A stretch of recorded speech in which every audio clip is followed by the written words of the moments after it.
Chapter 7. The computer was not password protected, and it started up in no time. It was so quick that Avery's heart skipped a couple of beats. She took a deep breath, plugged in the USB drive, then logged into her email. Once she was logged in, she quickly sent the file to her classmate. It was strange how smoothly everything went. She managed to successfully send off the file before noon. Avery did not dare linger another moment in the study. While she was about to shut down the computer, her hand trembled and she accidentally opened a file. The file suddenly popped up on the screen, and she stared curiously at the contents with wide eyes. Avery emerged from the study 5 minutes later. Mrs. Cooper let out a sigh of relief and said, "See? Didn't I tell you Master Elliot wouldn't be back anytime soon?" Avery was a mess of emotions. It felt like she had discovered Elliot's dark secret. She should not have used his computer in the first place. "Are there surveillance cameras in the study, Mrs. Cooper?" Avery asked. "There's one outside the study," replied Mrs. Cooper. Avery's face turned pale. "Then he's sure to find out that I was in his study." "Just tell him about it yourself when he gets back later. You took less than 10 minutes. I don't think he'll be mad," consoled Mrs. Cooper. Avery's phone beeped and she pulled it out to see a notification for a wire transfer. Her classmate banked in $320 to her account. She did not expect the pay to be that high. It only took her 2 hours, and she already made $320. The money instantly calmed the anxiety in her heart.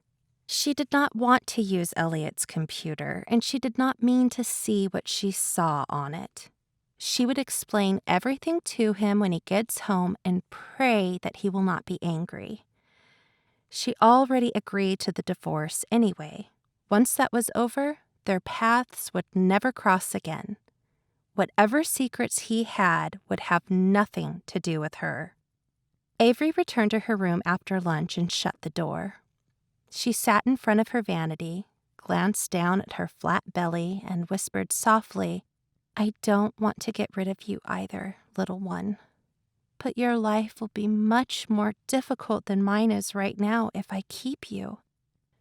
Perhaps it was due to the drowsiness that came with the pregnancy, but before long she had fallen asleep at the table. Frantic footsteps outside the room jolted Avery up from her sleep that afternoon. Before she could pull herself together, the room door burst open. "Madam," Mrs. Cooper said with a fearful expression on her face, "did you touch something on Master Elliot's computer?" Avery's heart was in her mouth. Is he home? Did he find out?" Mrs. Cooper was a nervous wreck as she said, "Didn't you say you were just sending a file? Master Elliot said you touched something else. He's throwing a fit in the study right now. I really don't know how I can get you out of this, madam." Avery was so anxious that her heart thumped violently in her chest. There was only one thought on her mind at that moment. She was dead. At this rate, she might not even need the divorce because Elliot was probably going to kill her. Avery's eyes welled up with tears. "I'm sorry, Mrs. Cooper. I didn't mean to mess with his stuff. My hands were shaking when I tried to shut it down, and I accidentally opened it up. I swear, I only took one look, then shut it down." Mrs. Cooper believed her, but there was nothing she could do.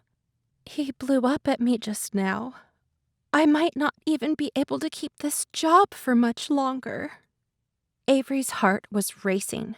She was willing to accept her punishment, but she could not drag Mrs. Cooper down with her. She walked out of the room and decided to explain herself to Elliot.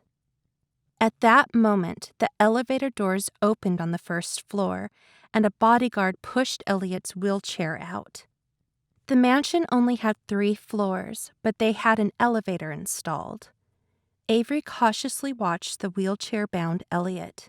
His expression was dark and terrifying, and there was a raging fire in his eyes. She had guessed that he would be mad about what happened, but she had not expected him to be this furious. "I'm sorry, Elliot," Avery said through the lump in her throat. "My laptop stopped working this morning, so I used your computer without permission. This had nothing to do with Mrs. Cooper. She tried to stop me, but I didn't listen to her." She put all of the blame on herself. The bodyguard stopped pushing Elliot's chair when they reached the living room, and Avery raised her gaze to look at him. Elliot's eyes were slightly reddened. It looked like she really ticked him off. Avery's voice was nasally when she spoke again. "I'm sorry." "You saw everything, didn't you?" Elliot said in a low and deep voice that chilled her to the bone. His hands were clasped together, seemingly relaxed, but his knuckles had turned white. If he were not stuck to the wheelchair at that moment, he might just break her neck. This stupidly reckless woman. Did she really think she was the mistress of the house? How dare she enter his study and touch his things? Damn her! Avery nodded before violently shaking her head and saying, "I barely remember any of it now. I only took one look, then shut it down. I honestly didn't mean to breach your privacy. I was just so nervous at the time. I don't know how I somehow opened the file." "Shut up," Elliot scowled. Hearing her excuses disgusted him even more. "Go to your room. Don't take one step out of there until the divorce." Avery swallowed back the explanations she was about to give. She turned and quickly returned to her room. She could clearly feel the loathing that Elliot felt for her. Once Avery's door was shut, Elliot's Adam's apple rolled in his throat. "No meals for her," he said to Mrs. Cooper. Was he putting her on house arrest and starving her to death while he was at it? Mrs. Cooper felt bad for Avery, but did not dare disobey. At the Foster's house, Elliot's word was the law of the land. 2 days later, Rosalie's blood pressure was stable, and she was allowed to be discharged from the hospital. She immediately made her way to Elliot's mansion. "How's your health, Elliot? What did the doctor say? When will you be able to stand up again?"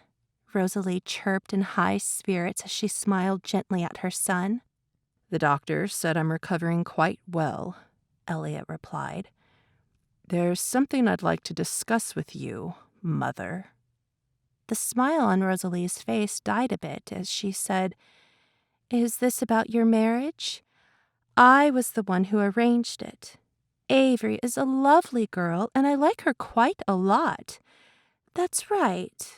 Where is she? You didn't chase her out, did you?" "I didn't," Elliot said, then signaled Mrs. Cooper. Mrs. Cooper instantly headed in the direction of Avery's room. It had been 2 days since she had had anything to eat or drink. Mrs. Cooper wondered how she was doing.